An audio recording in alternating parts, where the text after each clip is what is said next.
হাই friends, চাওক report কেনেকৈ আহে।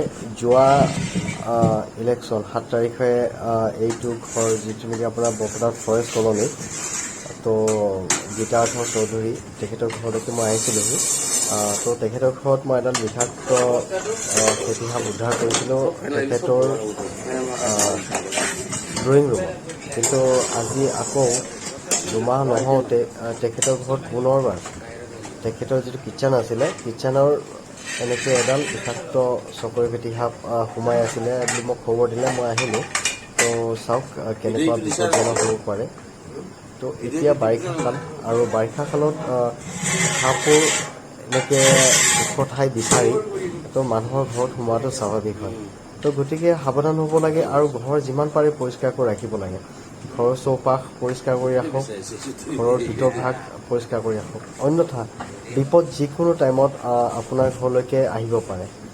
তো চাওক, এনেকুৱা অৱস্থাত যিহেতু ঘৰত সৰু ল'ৰা ছোৱালী আছিলে, তো ঘৰত মানুহ তেনেকৈ নাথাকে বাৰু, যিহেতু চাকৰিয়াল হয়, তো তেওঁলোকে ঘৰত নাথাকে, কিন্তু ঘৰত বিষাক্ত সাপ এনেকৈ সোমাই থাকে।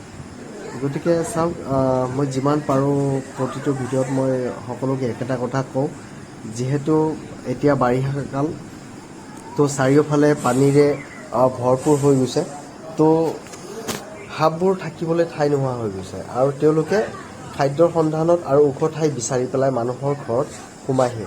গতিকে যিমান পাৰে নিজৰ চৌহদ পৰিষ্কাৰ কৰি ৰাখক, আৰু কোনো ধৰণৰ জাবৰ জোঁথৰ যাতে চৌহদত বা ঘৰৰ ভিতৰত নাৰাখে, কাৰণ এন্দুৰ বা নিগনি বা আপোনাৰ ভেকুলী সন্ধানত এওঁলোকে ঘৰত সোমাইহি। গতিকে সকলোকে মই আকৌ এবাৰ সাৱধান কৰিছোঁ, আৰু যাতে পুনৰবাৰ কোনো ধৰণৰ সংঘাত নহয় মানুহ আৰু সাপৰ লগত। গতিকে সদায় সতৰ্ক হৈ থাকক, আৰু যাতে আমাৰ ভিডিঅ'বোৰ চাই কোনেও চেষ্টা নকৰে, মই সেয়াও অনুৰোধ জনাইছোঁ।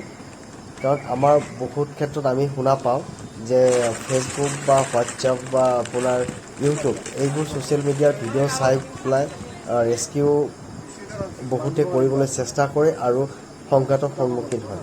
গতিকে তেনেকুৱা নকৰিব। জয় হিন্দ।